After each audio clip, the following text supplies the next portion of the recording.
With the San Antonio regionals concluding, I always love to take a look at the types of decks that we're making day two. Sometimes we'll see something really funny, sometimes we'll see something really innovative, and this is a good opportunity to kind of keep up on what's going on, what trends we saw.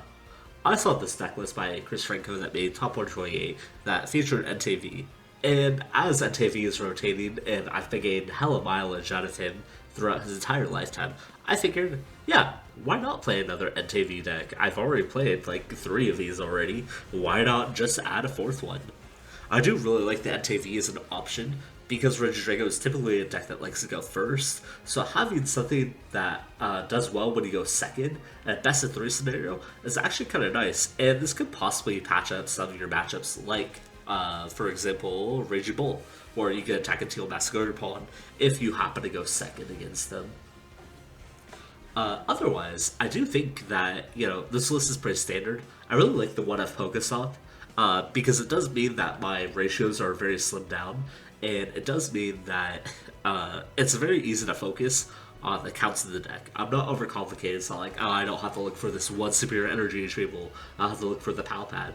I just kind of know everything off the back of my hand because the ratios are so easy to remember. I think that's a huge plus when playing a deck list like this, especially when a lot of it is about self-destruction and, trying to knock away 4 to 5 attackers in your deck so you can use your attacks.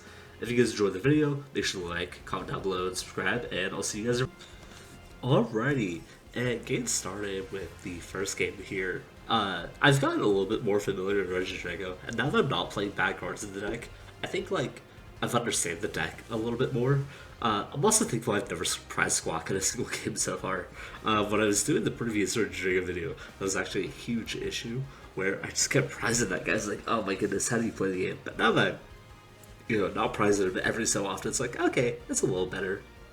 I do think one thing that does make this specific list kind of jam out more my vibe is how easy it is to remember all the ratios and everything, because I'm running in so many forums with the Nest Balls, the Ultra Balls, and the Earthen Vessels, and so it's really easy to keep track of everything as well, which is nice. My opponent here is putting a bunch of dark stuff in play with the Eevee and the Blissey, and honestly, I kind of vibe with this list, because there's kind of a lot of potential Blissey EX with Monkey Dories, and the Glass Trumpet is so good too, but you've never really had a great thing to get the energies on.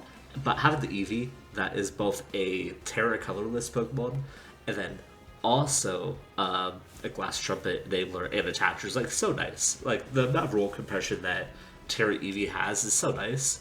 That said, I'm not sure if I would play all Dark Energies. I'd probably mix it up with both Water and Dark Energies, so you have the option of possibly attacking Greninja.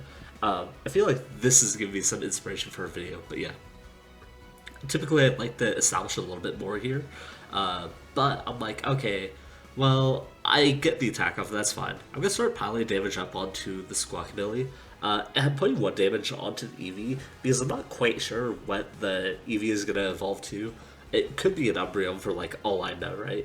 But for now, I'm just okay, well, I don't know what I'm going to be exactly fighting against. But I'd like to set the Squawkabilly for possibly a Triforce play down the line, and the Blissies might be a little bit too much for me to shoot through with just Lost Impacts, which is why I'm not going for the Phantom Dives onto them as well, because it sounds really difficult to make all of that work. The Blissey itself actually does somewhat respectable damage. 180 is not great, especially if you're not hitting for a notable weakness, but it's fine, and it'll draw you cards, it's good. I ended up not using my Super Rod last turn, specifically for the reasons well, if I get an Ultra Ball, I could get a Mew, and a Mew can help me dig out of the situation just a little bit better, which is why I ended up going down this route. And I'm very thankful for that, because I was able to get some hella value out of that. Also, preserve clicking on my Legacy Star, because I have a lot of resources in the deck I would rather not lose at this point in time, and so I'm just okay, well, I can maybe save it for later. The Regidrago is probably going down, but that's fine, we'll live without it. I think one thing that I don't really get to showcase that much in some of these games is I wish I got to use the Entei more, but every single person, either I won the coin flip, so I'm choosing to go first, or every time my opponent won the coin flip, they made me go first. So literally a Regidrago field day, right? I mean, I have 6 games lined up for you guys today, which is, I think, the most I've had for a video so far. That said, half of them are dogs, which just happens when your opponent isn't playing like Manaphy or respecting the Regidrago. And like, you know, it's the latter. You're gonna play fun stuff. So I get it. Here, I go ahead and set the Mew. Most of just says for your treat, and I luckily draw into the energy switch. I really wouldn't want to put the Cleffa down here, but I really want to try to get as much value out of my Mew draw as possible, seeing as I'm in a really bad situation. And, you know, I go ahead and do that, and it possibly is the reason why I'm able to research out of this turn. I don't think I was keeping enough track to, you know, go ahead and vouch for that. So now I'm just going to go ahead and dig for my Regidrago V-Star. I know there's at least one of them still in the deck. You know, so I end up not hitting it, which sucks. And I'm going to have to Super Rod, bump my Regidrago V-Stars in, which is fine, but it does have me a little bit scared, because if my opponent ends up using the Monkey Dory, moving the damage onto the Regidrago, then there's a chance that it will die. I go ahead and Grasping Draw for 0 because, you know, it's kind of funny. And my opponent is just going to boss his orders up the Regidrago, which is a bold move, except that to take out the Cleffa. And, you know, my opponent's playing for fun here. I get it. But also, like, you could just kill the Regidrago, which is definitely a much better play, so, you know, slight misplay on my opponent's part. Also, I feel like my opponent might be healing off of the wrong guy. I know they've been trying to heal off this Squawkabilly all game, which is fine, but I feel like they should have been trying to peel some damage off of maybe the Blissey, perhaps. Or maybe just all off the Squawkabilly is fine, you know. Who's to say? Anyways, I go ahead and just take the Entei out of my deck. I know I have multiple Regidrago V-Stars in the deck, so the research is always guaranteed to hit it, but I just wanted to make sure. I draw my whole deck, and then I just go ahead and copy Trifrost and take 5 whole prizes. Woo. That is definitely cool. This deck is so awesome. I love it when my deck cheats. Yeah, Trifrost is definitely just a crazy fucking attack to have just available to you. It's not something that I think should be in the game without heavy commitment, because even like stuff like hands, like, sure, he can take extra prizes, but he has to fish out specific guys, essentially, to get the damage off. So it's just like, okay, well, that guy's not as much of a problem as, you know, as people thought he would be. But it's because, like, he only works at very specific decks, on top of some other stuff. Here, I go ahead and Ultra Ball for a Dragapult, and I'm not quite sure if this is the best play. I think, like, possibly I should just grabbed a different attacker. I, like, still trying to figure out how to play a deck at this stage of the game. This is, like, one of my earlier matches. And so I'm like, okay, well, what do I really need here? I think my first response is like, well, Dragapult might be really good against Goldingo, because I had hit 200, put 60 on another Golden Joe, and then boss up or Prime Catcher up the other dude, and then knock it out. And so that's like how I'm thinking I'm going to win the game at that moment. Which is why I'm like prioritizing the game that Dragapult out. It does scuff up my Mew draws a little bit, but it's fine. We still get managed and saved because we have a Fire Energy on our Regidrago right now. On top of that, we have 2 energy switches. Woo! So all I have to do is, you know, attach this here, put an energy onto my Regidrago. I go ahead and energy switch onto it, and I go ahead. And I'm not necessarily sure if this is the best play. I feel like Trifrost is pretty good here, even if I don't have the best tools in my hand for resetting myself up. But I figure it's just like, well, I could go ahead and V-Star afterwards and possibly, you know, ruin their whole setup. But taking all this stuff out now will likely mean that my opponent, you know, can't do anything against me next turn. And so even though losing the energy is a huge commitment, it's just kind of like, well, you know, my opponent's in an even worse spot. So we take those. And, you know, obviously my opponent concedes this, but I might be overthinking about, like, overusing Trifrost. I do think Regidrago could, quote-unquote, win the game by playing normally, as in, like, I just use Pult and take out another dude. But there's a chance I lose my Regidrago, and I was going to lose my progress anyways. So the Trifrost is definitely the better play in hindsight, but, in hindsight. But, you know, at the time I'm thinking, like, well, is it going to be good enough or not? Here, I'm just going to go ahead and prioritize setting up. I'm not going to go too overzealous on my Ogerpon draws here. I'm just going to do the bare minimum. And this is fine, because I still have enough to Ultra Ball. Except for the fact that, like, I don't know, this is correct. I still get my Mew draw. There's a lot going on here, because I'm trying to maximize both Mew draws and Squawkabilly. And for me, I want to maximize my Mew draw earlier than I want to do the Squawkabilly. Because, like I said, I run like 2 super on, so I'm fine discarding resources for the most part, as long as it's not like double super on off the bat. And so I'd rather, you know, expend more resources because it's a possible way for me to get attackers in my discard. And, you know, I prefer it if I'm able to just, you know, have all my attackers ready and not have to worry about it for the rest of the game. Because then that means I can spend the rest of the game on focusing on consistency, as opposed to being like, okay, well, I need an Ultra Ball for this, and I need an Earthen Vessel for that, and then I have to get rid of some other pieces. You know, it just becomes a mess, which is why I focus on my draws the way that I do. Here we're able to just Teal dance around. Thankfully, having the extra energy on my Ogerpon here is going to be great. And then I go ahead and go into the Entei, because my hand is pretty dead. It's not going to lead too much. So I just figured having the Fleet Footer, the active, would probably get me a little bit further. I also consider using the Super on now, but I'm like, I'm not entirely sure if I'm going to need it yet. Even more so, it's just like, I really don't know what's coming up. And my opponent also evolves into Umbreon, which shocks me just a little bit, because I'm like, oh, I'm not quite ready for this. That's because I haven't seen a lot of Umbreons on the ladder. Now there's 2 of them in this video. I don't think the card is very good. Just being able to confuse and take a prize occasionally is not that great of a reward, but like, you don't know what people are cooking. My opponent also grabs Sparkling Crystal and the Arven here, which shocks me a little bit, because I feel like you should have grabbed something else, like a Terra Orb or something. Well, I guess he's just gonna crisp it instead, which is also reasonable. We're going to go ahead and probably attach to the Umbreon, get it ready, Terra Crystal, and then we can manually attach to the Fezandipiti and swap that out, or, you know, any combination of those things. And the Sparkling Crystal is going to allow the Umbreon to attack this turn, but my opponent won't click a button here. I don't think it ultimately changes much in the outcome of the match, but it is still weird, right? My opponent could have taken a prize. Other than that, he could have also just confused me, which seemed to have been the normal plan to make. Oh, no, you can't because I have the Jamming Tower. I was reviewing this game for my VOD, and being like, that's so weird. Why does my opponent do that? I'm such a fraud, bro.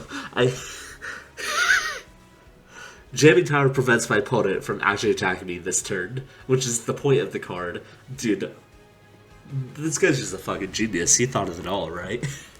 God. Okay, so I attack the Umbreon here and put 220 damage on it, which is a good number, because if I'm able to boss something up or Prime Catcher something up, then I could just go ahead and put Dragapult counters on this and knock it out.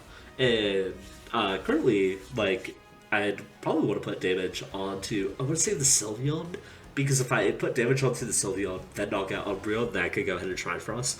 Dude, I'm just mind blown how stupid I am and not realizing that he couldn't attack this turn. The entire time, I was like, do I even put this game in the fucking VOD? Because my opponent just refuses to attack this turn. I'm literally the dumbest man alive. I'm sorry. Anyways, he's gonna finally get... Oh, he's not even getting all the energies on the attack. He's just pulling the grass energy out of his deck. It seems like he might be a rainbow deck. Just happen to get, like, the Umbreon, the Sylveon. I'm going to go ahead and get my Fleet Footer value here and just, you know, draw more cards, try to set up. I don't mind putting all this energy onto the field and flooding it. That said, I think I maybe should have held off on that last grass energy, because it probably would have been okay for me to just attach it to the Regidrago instead and get that guy more ready. 90, like, an extra energy switch, and, yeah, it's kind of a mess. Here, I'm really looking for Prime Catchers, so I'm like, trying to find what I can. I also don't want to attack and just get confused and lose, so I'll deal with the switch. The switch is fine. I go ahead and take 1 energy off the Entei, because I figured if anything, he'll be able to attack, kind of whatever. I also don't think I have the, what's it called? The Regidrago, or not the Regidrago, the Dragapult in here, which kind of makes it go like, ooh, it's a bad call. So I go ahead and just lost Adapt instead.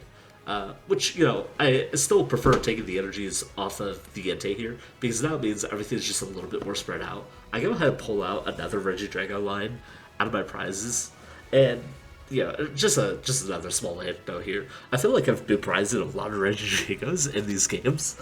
It hardly matters. I think there's like one game where I only have 1 Regidrago V and 1 V-Star, and so it does kind of matter at that point, but it's like, it was just a weird thing that was occurring. Yeah, a lot of weird stuff on the ladder. You think when you get the Arceus rank, the quality of your games will probably be better, but I guess people get the Arceus rank and they're like, okay, I can fuck off now. Especially, like, me. because I am already rank 75 on the Battle Pass. I cheated the Battle Pass so I could get a bunch of Altar EVs and build that deck quickly for the first day of release. Now I'm at level 75. I was like, okay, now what? My opponent is still kind of like not in the worst position. I mean, it's not looking great for them, obviously, but they can confuse me, and confuse is a bitch. And I haven't seen my Prime Catcher yet, and I'm low on deck, so it's like, ultimately, there's a small chance that like I get confused and lose a bunch of turns and die to deck out before I'm able to win the game. Here, I'm considering my options, see what I can do. There's not really a whole lot left. I could go ahead and super rod some stuff, but I'd rather super rod the energies back in. Also, just taking a peek at my deck, just to make sure I know what's in there. But anyways, I'm just gonna say fuck it. If I Triforce, I win the game. If not, I still probably have a chance to win the game. So here we go, we just fucking hit heads. It doesn't matter. Who gives a shit, right? Just...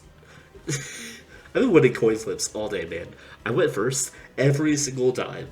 I think I played a singular match where I went second. And then I bricked. I couldn't even do the cool Entei thing that I wanted to do. So it's like, whatever. Anyways, thanks to the power of a Jamming Tower and my immaculate ability to flip heads, we were able to body the fuck out of our opponent there. I think this is another dog. There's a lot of dogs. I don't know what it is about this deck, but I mean, having an attack that kills 3 Pokemon on like the second turn of the game before they're able to evolve or get things set up, turns out is pretty good. I go ahead and not overcommit to my energies here. I also, I don't know, maybe I should have pulled out more, but I think I'm trying to set myself up for Cleffa draw, seeing as I don't have a whole lot more going on here, and then it fucking rhymes me into the Regidrago. I'm like, okay bro, what the fuck? Like, I'm so not ready for this. And he also like reveals a Hydreigon, so this is a Hydreigon Dragapult deck, and I have no clue what's happening, bro. Like, I'm just finding weird shit. He drops a neutralization zone too. It's like, what the fuck am I supposed to do? I can go ahead and just discard the Earthen Vessel here, just to have it discard, so I can then toss it back into the deck with my Super Rod. You know, just be a little efficient there. And, you know, I really don't need a whole lot to get this attack going now. I go ahead and not get rid of the Entei, which I think is the wrong play. But I'm thinking to myself, it's like, well, I might need another attacker to get set up. And so I choose to not get the Entei down. I'm also going to go ahead and grab the Mew here for the reasons that you probably believe I will. And I go ahead and hit the jamming, or hit the PokéStop, like the perfect card. Only to, you know, not too much afterwards, but hey, my opponent is playing Hydreigon Dragapult with Neutralization Stone.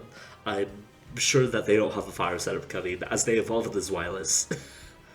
I don't like showcasing games like this too much, but it's just like, dude, the amount of quality I have on the ladder was just so absurd. Anyways, I hit this. I'm pretty sure I have an energy switch in my Thane already, so I can just click the V-Star and win the game. Oh, no, I can't, because I don't have a Kyurem yet. So now, what I could do is just grab a card that discards anything from my hand. So, like an Ultra Ball or an Earthen Vessel, whatever. I just get rid of the Kyurem, and then I win the game. It's as simple as that.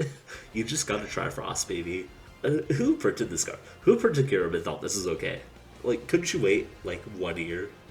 I guess at that point, like, you lose the point of the card, which is, like, the Tell Lost Box now. But, I mean, that guy was already dead in a ditch when he released, like, Dustor and shit. Finally, this is the last real match. I'm probably not even gonna talk about the last match. But, I think we kind of showcased everything. We showcased Regidrago, Trifrosted a bunch, you know, doing what it does best. We showcased the Entei. But honestly, if I had to give a shoutouts to a singular card so far, I would probably give my shoutouts to the Mew, because the Mew has drawn me so many cards. The fact that you just like have so many cards that are just dump fodder because of the PokéStop centered build, by the way, singular PokéStop, by the way, which is crazy. But the fact that you have so many like dumpable items means that the Mew has been like hella value for a type of deck that I don't expect to have as low of a hand size as it usually does. I kind of mostly expect the deck to like loiter around and not have a whole lot to do. So the fact that the Mew has been gained extra value has just been like icing on the cake for me. And you know, just to showcase this game is just like me harassing my opponent with the Mew. And honestly, it's really funny. And also, we've just been dumping on EV decks all day. Something about people just playing EV makes it easy Regidrago fodder. So if you were concerned about that matchup, I'd say don't be. because honestly, I don't vibe with a lot of these deck lists. I don't think the Noctiles are necessary. Just play the EV deck that I made. You can check the description or something like that. Woo. Anyways. Also haven't got used on the cancel club. But once again, people just haven't been playing Manaphy, which is crazy. Crazy stuff. And here I'm just looking for an energy switch as well. I'm very close to being able to just attack the Mew, and attacking the Mew would be great here because it allowed me to knock out the Flareon in front of me by copying this attack. There's also a world where instead of that, you just go ahead and you drop the, what's it called? You use the first attack instead, and the first attack would definitely be swag for just letting you to charge up your Regidrago. I go ahead and just grab a bunch of energy switches because I've already exhausted so many cards in my deck that I'd much rather just, you know, safely have backup options for ramping energies onto my Regidragos in case my Mew goes down. And I'm sure at some point, like, the Mew will go down, right? Surely you can't keep running away with the game. That'd be absurd. I'm also holding on to a Prime Catcher here, which is definitely scary on my opponent's end, because it means my opponent's Eevee is not safe. And unlike the other Eevee who could evolve instantly, this one definitely can't. I mean, this one could be Glass Trumpet fodder, which is good, but, you know, if you commit a bunch of energies on this guy, well, we're just gonna put the other two Eevees down. Makes sense, right? Put the Sparkling Crystal down early. Definitely might be a little bit of an overcommitment, but it's fine. Also go ahead and get this hand Iono'd away from me, which honestly blows a lot, because I was really looking forward to having all of his cards in my hand. I just really needed it. The PokéStop isn't going to change much either for me, because I really am looking for just the boss or the Prime Catcher. That said, if I check my discard, which, if I know me, I'm probably checking the discard sometime soon, I might have milled both the bosses already. No, there's still one boss in the deck. The only sad part is I can't play the research to get into it, so I'm just going to go ahead and put energy onto my Regidrago. I'm thinking about grabbing the other one out of my deck, but it seems like I'm just going to end up researching and hoping I hit the Prime Catcher, which I do. I'm not quite sure on the odds of that, but it's probably like it's probably a little bit over 50% I draw into that. Definitely not like something to hedge the entire game on. Or maybe it is, I don't know. I may have to play, so it must be pretty good. And then I'm just going to go ahead and copy whatever the hell that attack name is. I didn't even catch it. It's too fast for me. And we knock out the Eevee. So, if you're also looking at the game state, you might be wondering that there's one tiny problem here, and it's that I don't have a backup plan. And suddenly, this Leafeon is about to bot me for a shit ton of damage. I don't even think I have enough energies in the deck, or energy switches, in order to win the game here. So now we are just in a tough position, just the toughest position I can think of. But I do have an out. I do have a very, very funny out here. My opponent's gonna go ahead and do all this stuff, and knock out my Mew, which sucks. Lost everything that I had. We're gonna go ahead and send Squawkabilly, and I'm just like going, oh, I don't need that. I might as well just thin out my deck in case my opponent Ionos me. I'd rather have the highest chances of just drawing into the cards I need. And so I'm just double checking everything. It's like, well, do I need to boss something? Boss stalling could maybe be a good alternative here because its 20 damage doesn't do anything. I'd rather try to slow my opponent down as much as possible to prevent them from gaining something. And I'm gonna go ahead and attach the two grass energies here. I spread my energies out almost as just an active confusion, sorta.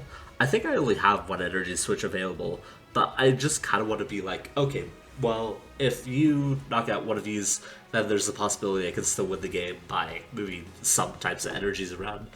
I don't think it matters, but it could also just like be like, hey, I'm trying to drive suspicion away from that Regidrago in particular, or be like, ooh, which one do you want to attack? Do you want to attack them with the fire energy or whatnot, right? Ultimately, I don't think this matters very much, as my opponent already played the Crispin, so I'm like, oh, I'm in the safe, swag. And he also miscalculates the damage here, and doesn't even knock me out. So I'm just gonna go ahead, retreat, put the energy on, and then we get to go ahead and win the game. I think I try Frost, just for fun. Yeah, put all the damage on. So, yeah, Squawkabilly, and definitely the Mew played huge MVPs in the match. This deck is definitely interesting. It is very much the best deck in the game. I mean, just having access to all these dumb attacks is really good. But that's gonna be pretty much the end of the video here. I have like one more dog for you guys. I don't even remember who dog's here. But I mean, Decklist is cool. I like the Entei a lot. I wish I got to use it more.